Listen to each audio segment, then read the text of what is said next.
Olá, jovem, tudo bem? Bom dia, boa tarde, boa noite. Como é que você está?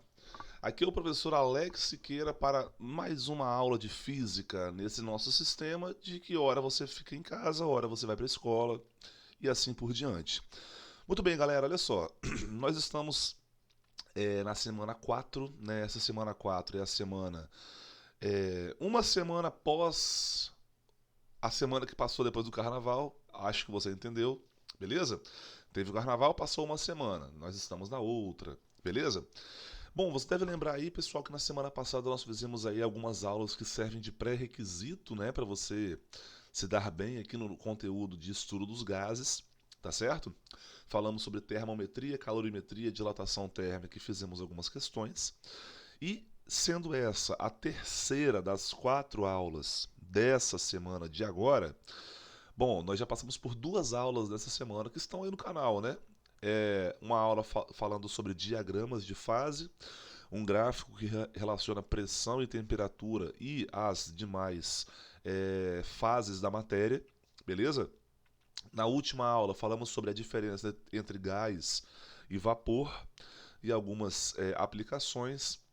E na aula de hoje, pessoal, nós vamos terminar de preparar o terreno para de fato, né, analisarmos aí o estudo dos gases e as suas respectivas transformações, tá certo? Bom, galera, olha só. Então, eu começo nessa aula de hoje, galera, falando sobre um tema muito importante para o estudo da ciência. Não estou falando que o tema em si é o tema importante para o estudo da ciência, mas a forma como nós vamos estudar esse tema é muito importante para a compreensão da ciência. Bom, galera, o tema da aula de hoje são basicamente aqui os gases ideais, né? Professor, como assim gases ideais? Bom, galera, gases ideais, eles são gases que eles não têm esse nome à toa, né? O gás ele é ideal, tá certo? Então vamos começar a escrever aqui algumas coisinhas, beleza? Olha só, gente. É... Gases ideais. Eu queria primeiramente, assim, pensar numa história, pensar numa situação, beleza? Por exemplo, ó, você hoje está no primeiro ano do segundo ano do ensino médio, certo?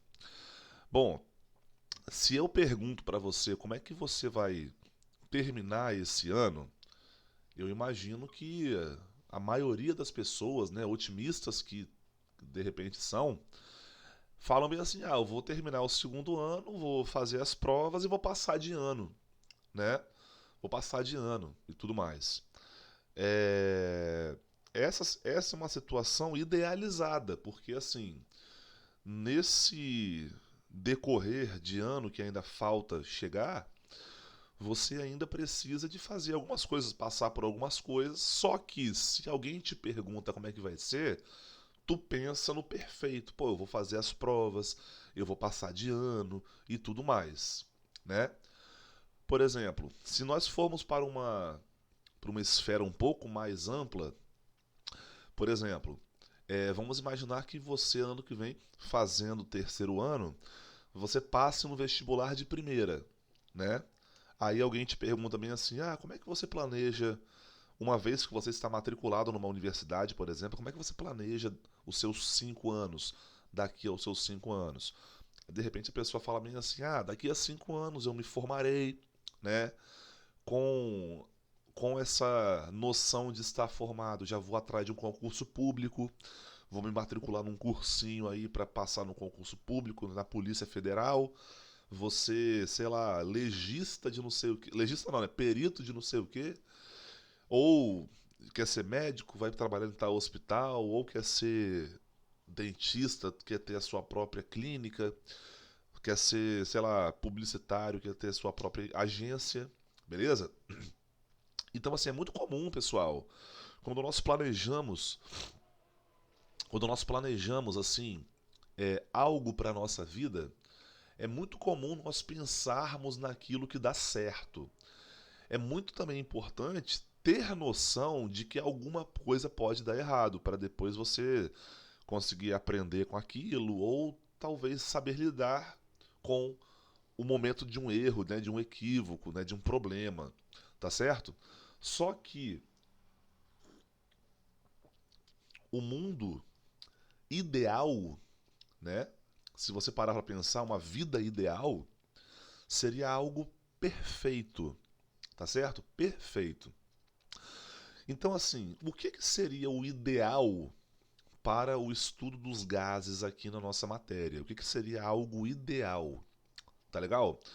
Bom, gente, para começar a nossa brincadeira aqui, né? Deixa eu só testando aqui. O ideal, pessoal, ele seria aquilo perfeito. O gás ideal, ele é perfeito e, no caso, ele é um gás, portanto,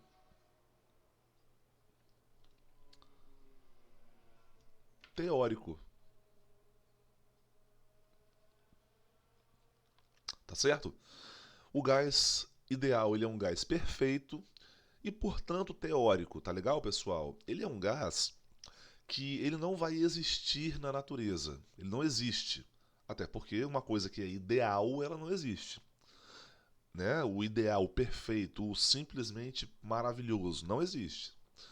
Existe um gás que ele pode ser comparado, né, com o ideal, ele pode ser supostamente associado às ideias do perfeito, né? Só que ele não é um gás perfeito, assim, na prática não é. Mas, professor, por que nós estudamos uma coisa que não existe? Galera, olha só. Se você chegou até aqui no segundo ano, é porque você já tem essa resposta. Pare e pensa comigo, pessoal. Você no ano passado, né, supondo que você fez aí o primeiro ano do ensino médio, no ano passado, por diversas vezes, o seu professor, ele pedia para você desconsiderar o atrito com uma superfície. Não lembra disso? Ah, aqui tem uma mesa, né? E tem algum objeto passando por essa mesa aí. Ele foi acelerado, ele adquire uma velocidade, né? Pô, se essa mesa não tiver atrito, galera, esse corpo ele não vai parar nunca, né? Ele sempre vai, ele atingindo uma velocidade, ele sempre permanecerá naquela mesma velocidade. Legal? Mas por que nós estudamos, pessoal, superfícies que são sem atrito, sendo que uma superfície sem atrito não existe? Toda superfície tem atrito. No ano passado mesmo, pessoal, você estudou aí, é, por exemplo, um corpo está em queda livre. Desconsidere a resistência com o ar, né? Poxa, nós sabemos que nós vivemos num mundo que ele é preenchido por ar. 80% de nitrogênio e 20% de oxigênio. Então, assim, não tem como nós não considerarmos a resistência no ar, né, na prática. Só que estudando física no primeiro ano você aprende, né, como se não tivesse a resistência do ar. Tudo bem? A gravidade no planeta Terra, pessoal, vale 9,79 aproximadamente, tá? Só que nós consideramos 10 metros por segundo ao quadrado, algumas situações. Vocês aprendem aí, por exemplo, 9,8. E um último exemplo aqui, galera, é o seguinte. Por exemplo, eu estou tomando café aqui agora, né? Eu estou gravando essa aula de manhã, tomando café. E muitas pessoas guardam café, pessoal, armazenam o café já feito numa garrafa, né? Numa garrafa térmica, beleza?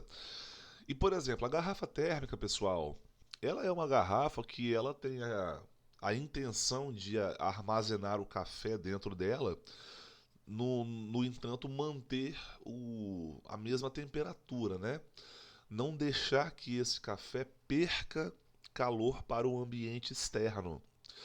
Então, assim, a ideia por trás de uma garrafa de café é uma situação, no caso, voltada para um ambiente perfeito, né? Um ambiente totalmente termicamente isolado, né? A ideia seria essa aí, certo? Então, por exemplo, quando uma pessoa vai criar uma garrafa térmica, ela vai criar uma garrafa térmica feita da melhor maneira possível, para que ela perca o mínimo de calor possível. Mas se ela perder o mínimo de calor possível, ela ainda vai perder calor. Se ela vai perder calor, o café lá dentro vai ficar gelado sim. Uma hora vai, né? Uma hora vai. Tem muitas garrafas térmicas boas, né, pessoal? Tem essa agora no mercado aí, esses produtos da Stanley, que eles conservam pra caramba, né, a temperatura dos corpos que são colocados lá dentro, mas assim, não é perfeito. Não existe uma garrafa térmica ideal, em que, por exemplo, você deixa água quente nela hoje a 80 graus Celsius e daqui a 3 anos, se você abre ela lá, ela vai estar na mesma temperatura. Você imagina isso? É até estranho, né, você imaginar. Só que na hora de você estudar recipientes termicamente isolados, vai chegar uma hora que nós vamos considerar que existe, né, um recipiente que ele é perfeito, mesmo nós sabendo que ele não existe. Beleza? Mas assim, por que acontece isso, professor? Por que, cara? Pô, isso não é uma perda de tempo, não? Por que eu vou estudar uma coisa que não existe? Meus amores, olha só. É, a área do conhecimento, seja o conhecimento científico, seja o conhecimento prático para alguma coisa, seja no conhecimento literário que seja, o processo de evolução do conhecimento, ele passa, pessoal, por algumas etapas, né? A primeira etapa é uma primeira etapa que você de repente está ali lidando com aquela situação a ponto de se acostumar com aquilo. Por exemplo, eu vou dar um exemplo muito simples. Quando você começa a andar, criança, né? Depois de 1 ano de idade, você começa a andar, você começou a andar, beleza. Você dá os seus primeiros passos. Só que você não é condicionado a percorrer uma maratona. No dia que você começou a andar, você não tem como correr uma maratona, né? Mas vai chegar uma hora na vida daquela criança que ela de repente vai correr uma maratona, vai conseguir correr uma maratona. Legal? Igual o professor Anselmo aí, ó. O professor Anselmo gosta de correr, né? O professor Anselmo de matemática. Ele gosta de correr daquela corridinha lá.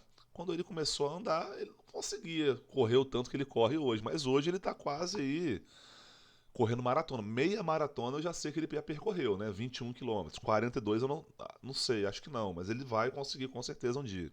Se ainda não conseguiu. Um outro exemplo, ó. Quando você começa a ler, você começa ali a formar as primeiras sílabas, né? Juntando as palavras e tal. As sílabas dão, né? Sustentação ali às primeiras palavras, beleza?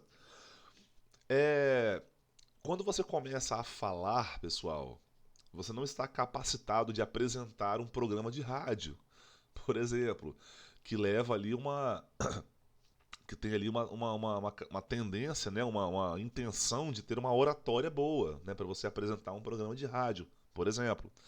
E para fechar esses exemplos aqui, galera, por exemplo, quando você começa a ler alguma coisa, né, eu até comecei a falar sobre a leitura, né, depois eu concluí na parte da fala, mas na leitura, né, você começa a ler as primeiras palavras, formando as primeiras sílabas, as primeiras palavras e tal. Aprendi a ler agora, né? Cara, eu não tenho como ler um livro muito elaborado, por exemplo, a Bíblia. Né? É difícil. Você aprendeu a ler hoje, você vai ler a Bíblia? Não, se você aprendeu a ler hoje, você vai ter acesso às literaturas que são compatíveis com a sua realidade ali. Tá legal? E é justamente por isso, galera, que nós estudamos coisas teóricas. Porque, por exemplo, voltando lá a falar das superfícies e tal, por exemplo, ó, existe uma coisa chamada atrito, né? Atrito. Se eu tenho uma mesa aqui no meu computador, né? Se eu empurro alguma coisa na minha mesa aqui, vai chegar uma hora que ela vai parar. Se eu, né, empurro meu mouse aqui para lá, dou um peteleco no meu mouse, ele começa a ir para a minha direita. Chega uma hora que ele para, né? Porque existe uma coisa chamada atrito.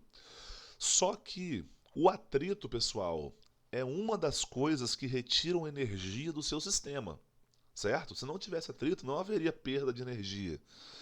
Então, assim, você primeiro estuda sem atrito para você ver como é que funciona uma situação onde não há perdas de energia.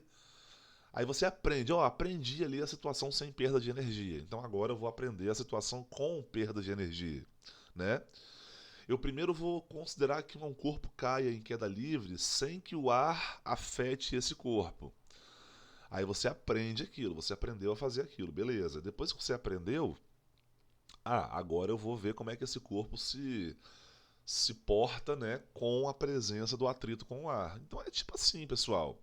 Então você aprende primeiro o ideal para depois você começar a perceber que dá para você colocar mais informações naquela situação que você considera como ideal, tá certo? Então, pessoal,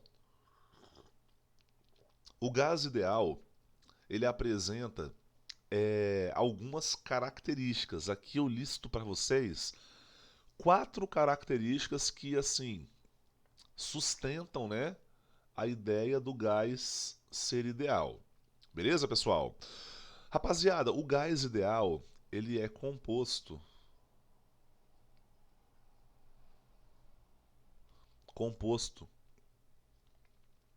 de partículas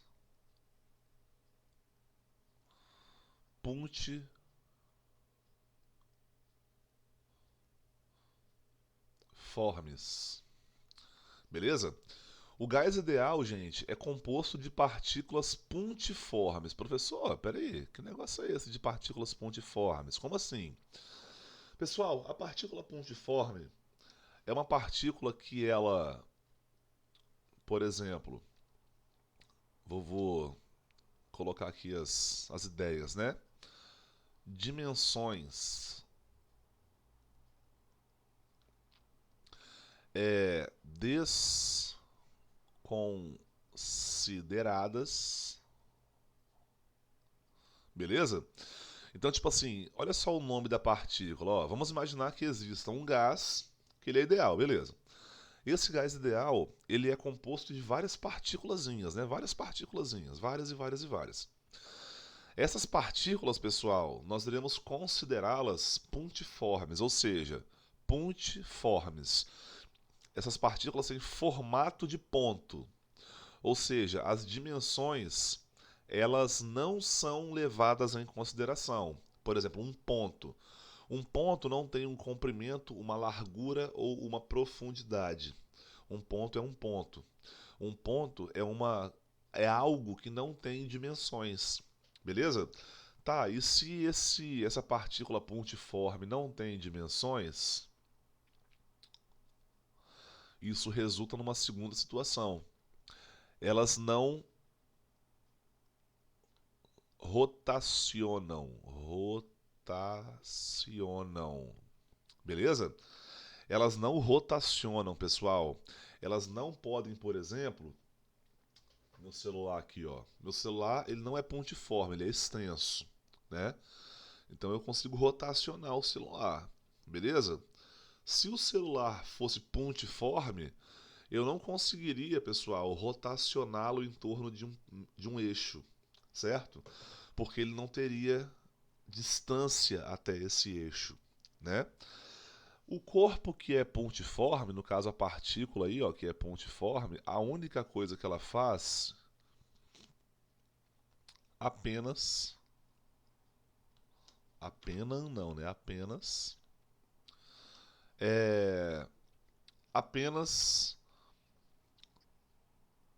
transla apenas transladam-se. Ou seja, a partícula não pode fazer isso, ela não gira. Só que ela pode fazer isso, ela vai de um lado para outro, né? Ela fica batendo o tempo todo sem ser rotacionado. Beleza, pessoal? Ahn, segunda situação, né, galera? Galera, nós vamos considerar é, que as partículas de um gás ideal são partículas que elas se movem, que elas interagem apenas pela questão da mecânica, do movimento. Outras influências não serão levadas em consideração, tá certo? Como, por exemplo, as partículas, né, de um gás ideal, pessoal, ou o gás ideal é livre de interações elétricas. Tá certo? Porque veja bem, pessoal, uma partícula ela pode muito bem estar carregada, né? Uma partícula que compõe um gás pode muito bem estar carregada, né? Esse assunto de coisas que são carregadas, né, eletricamente, isso aí é um assunto para uma outra conversa, tá? Uma outra aula, uma outra situação, beleza? Porque nós iremos estudar ainda a elétrica esse ano, beleza? Então, assim, por exemplo, vamos imaginar que um gás ideal ele é composto dessas duas partículas aqui, assim, meus dois dedinhos aqui, beleza? Se eles estão em rota de colisão, eles estarão em rota de colisão apenas por uma questão aleatória, né? De movimentos aleatórios, beleza? Nada porque esse cara é positivo e esse é negativo, eles vão se encontrar por causa disso. Ou eles estão em rota de colisão, só que os dois são positivos e os iguais se repelem, eles fazem isso aqui, né? Não. No caso, o gás ideal é um gás livre de interações elétricas. Beleza? Galera, três aqui, ó. Terceira situação. As partículas apenas interagem apenas interagem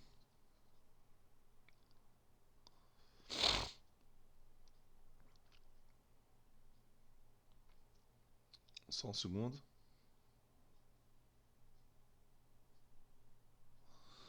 As partículas apenas interagem durante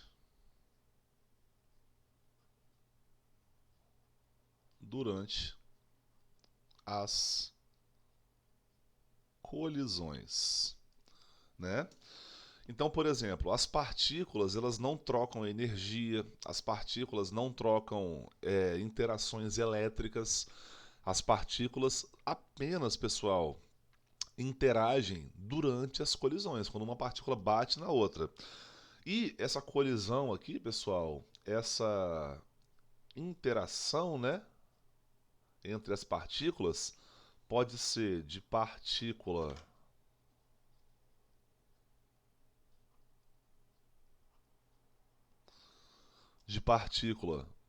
para partícula, ou seja, uma partícula bate na outra, né? Uma bate na outra. Então essa interação pode ser de partícula para partícula, ok? Ou essa interação pode ser de partícula para as paredes internas do recipiente. Tá aí, pessoal. Então assim, ó, são quatro tópicos aqui do porquê que os gases são ideais, quais são as ideias, né, de um gás ideal. Então nós já estamos na terceira aqui, né, ó. É composto de partículas pontiformes. A partícula pontiforme ela tem dimensões que são desconsideradas. Elas não rotacionam, né? Elas não conseguem ter uma rotação, mas elas apenas transladam-se. Ou seja, elas apenas saem de um ponto e vão para outro. Elas não rodam, elas só se movem de um lado para outro. Beleza? As partículas, né, o gás ideal, né, e tal, ele é livre de interações elétricas ou até mesmo magnéticas, tá, pessoal? A única interação aqui seria a mecânica, tá legal? É... Basicamente isso aí. E a terceira aqui é que as partículas apenas interagem durante as colisões. Então, assim, por exemplo, isso aqui até sustenta um pouquinho o segundo tópico. Por exemplo, se as partículas não fossem livres de interações elétricas, elas poderiam interagir além da interação mecânica das colisões, né? Mas como não tem essas interações elétricas e tal, As partículas só interagem, somente interagem quando elas batem uma na outra. Praticamente isso aí. Legal? E aqui, galera, a forma de interação pode ser uma fórmula de partícula para partícula, né? Uma partícula bate na outra. Ou, imagina que meu braço aqui é a parede, né, lá do reservatório que esse gás está contido. A partícula pode bater na parede desse reservatório, né, desse recipiente aí. Tá legal? Ahn, Bom, e por último, pessoal, por último, mas não menos importante, até uma noção aqui muito importante do que é um gás ideal, né? As colisões, pessoal, as colisões que eu citei agora há pouco aí para vocês são perfeitamente elásticas. O que são colisões perfeitamente elásticas, pessoal? Olha só. Uma colisão perfeitamente elástica é quando um corpo atinge outro vamos imaginar que aqui nós temos uma parede. Ó, vamos imaginar, vou desenhar para vocês aqui. Ó. Vamos imaginar que aqui eu tenho a parede interna do recipiente lá que armazena o gás ideal. Como eu falei, pessoal, as partículas elas podem, né, interagir em colisões com a parede, né? Beleza? Então vamos imaginar aqui, ó, que eu tenho uma partícula que ela segue esse caminho aqui, ó. Bateu aqui, né? Então ela vai até lá com uma o quê? Certa velocidade. Vou chamar essa velocidade de V1. Beleza? Essa partícula vai bater aqui na parede, ela vai retornar aqui, ó, da parede, beleza? E a partículazinha vai bater aqui, ó, vai aparecer bem aqui. Legal? No que ela apareceu aqui, ela vem pra cá, ó, tá um pouco tortinho porque eu ainda estou dominando essa ferramenta que eu tenho aqui, né, galera, para escrever. Mas ela vai pra lá com uma velocidade V2, beleza? Bom, para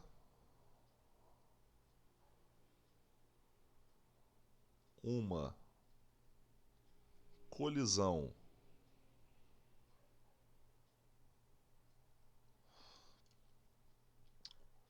perfeitamente elástica, opa,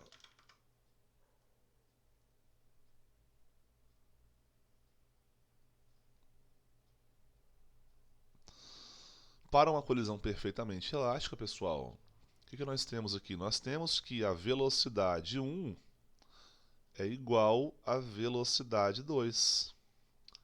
Tá certo? Basicamente isso aí, ou seja, a colisão perfeitamente ela. Opa, tô na frente aqui, tô escrevendo, nem tô vendo. Desculpa, tá, pessoal? Aqui, ó. Diminuir mais um pouquinho. Aí, beleza. Né? Então, rapaziada, simplesmente a colisão perfeitamente elástica é aquele tipo de colisão que o corpo, né, que está em colisão perfeitamente elástica, ela não perde energia. Legal? Por exemplo, essa partículazinha aqui, ela tem massa, não tem? Tem, pô. Ela compõe um gás, né? Essa partícula tem massa. E ela tem velocidade. Ou seja, qual que é a relação que vocês aprenderam no ano passado de massa com velocidade? Não é a energia cinética, né? Então, olha só, a massa da partícula na colisão vai ser mantida constante, né? Só que a velocidade da partícula também é mantida constante. Então a energia cinética dessa partícula é a mesma. Agora pare e pensa comigo, pessoal. Se essa colisão não fosse perfeitamente elástica, né, se a velocidade não fosse igual, por exemplo, ela teria uma velocidade aqui e uma maior aqui. É o que acontece na prática, né? Se você pega uma bola de futebol, uma bola de basquete, né, que ela serve para quicar mesmo. Uma bola de basquete, pessoal, se você abandona ela de 1 metro de altura, quando ela quica no chão e volta, ela não volta para 1 metro de altura, ela volta para menos, né? Mas aqui nessa questão ideal, né, idealizada, eu tenho que a velocidade 1 é igual à velocidade 2. Se fosse diferente, né? Se a velocidade 1 fosse maior do que a velocidade 2, o que aconteceria aqui, pessoal? Bom, essa energia cinética que a partícula adquire, né? No caso aí, e vindo para cá, bom, parte dessa energia cinética deveria ser transformada para outra coisa, tá certo? Se isso aqui fosse uma situação macroscópica, eu poderia dizer que, tipo assim, se fosse uma bola batendo aqui, ó, ela perdendo velocidade, parte dessa energia seria transformada para som, né, ia fazer um barulho, e também a bola ficaria quente, né, a parede também ficaria quente. Aqui no âmbito microscópico, se não fosse velocidades iguais, ficaria, né, transformaria no caso energia cinética em energia térmica. Então, tipo assim, poderia ficar aqui o gás ele poderia perder esse tipo de movimento dinâmico entre as partículas em troca de calor, né? E como nós não vamos perder energia aqui, galera, então isso aí não vai proceder. Tá legal, galera? Bom, rapaziada, para finalizar nossa aula de hoje aqui, eu quero falar para vocês sobre as variáveis de estado. Tá legal? É, com essa parte da matéria aqui, ó, variáveis de estado, eu termino o conteúdo dessa semana. Bom, professor, mas essa é só a terceira aula. E a quarta aula? A quarta aula vai ser de exercício da apostila. Tudo bem, pessoal? Bom, variáveis de estado, galera. Um gás, ele pode sofrer transformações, né? Transformações que são chamadas de transformações gasosas. Tá legal? As transformações gasosas, pessoal, elas acontecem da forma que acontecem por conta de três grandezas físicas que sustentam a possibilidade de um gás mudar de fase, que são pressão,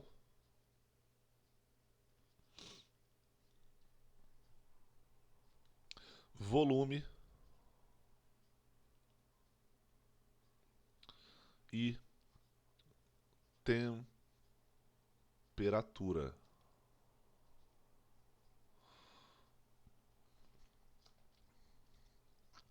Bom, a pressão, galera, está associada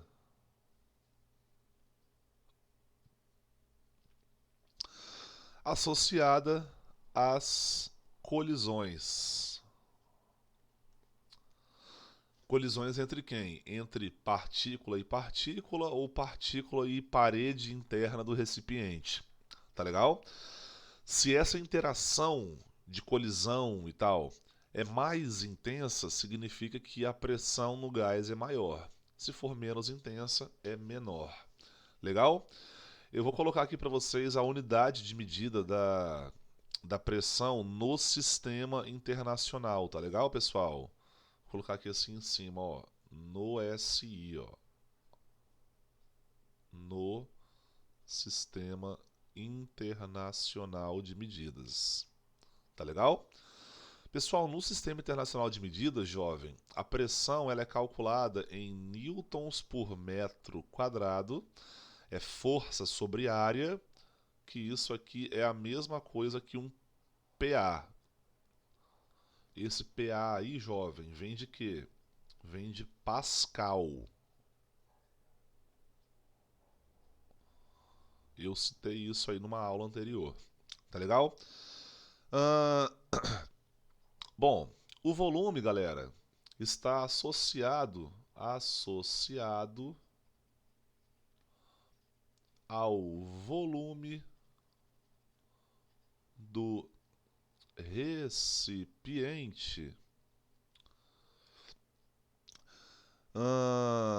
no qual o gás está inserido. Tá legal? Então, assim, galera, quando um gás, seja ele mais ou menos denso que seja, esse gás aí, pessoal, ele vai ocupar todo o volume do recipiente no qual ele é armazenado, inserido, beleza? Então, assim, o volume do gás ele será o volume do recipiente, beleza?